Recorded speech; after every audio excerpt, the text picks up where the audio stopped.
ভালোবাসা আর যত্নের ফল সত্যিই ভালো হয়। সো আসসালামু আলাইকুম সবাইকে।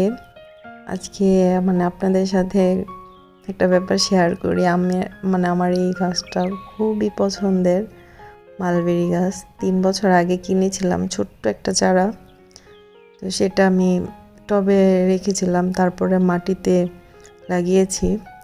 তো এখন প্রথমত ফল আসতো অল্প, তারপরে মাঝখানে ফলই আসে নাই, একবারে মরেই গিয়েছিল গাছটা। তারপর কিছুটা আর কি যত্ন করলাম, সার দিলাম, জৈব সার আর কি, হাতে বানানো। তো এখন দেখি হঠাৎ সবগুলো ডাল থেকে কুড়ি এসে ফল ধরছে। এত ভালো লাগতেছে, আলহামদুলিল্লাহ, মাশাল্লাহ, অনেক অনেক ফল আসছে আর কি। এটার থেকে আবার চারা করেছি এই গাছের ডাল থেকে। এই ছোট্ট চারা গাছটাতেও প্রচুর ফল আসছে,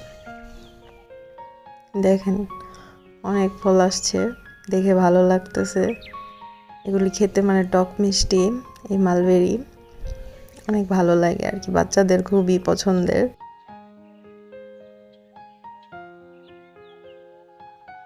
সবাই ভালো থাকবেন, আসসালামু আলাইকুম। আবার গাছে ফলগুলি পাকলে আবার আপনাদেরকে দেখানোর চেষ্টা করব। সবাই দোয়া করবেন। আল্লাহ হাফেজ।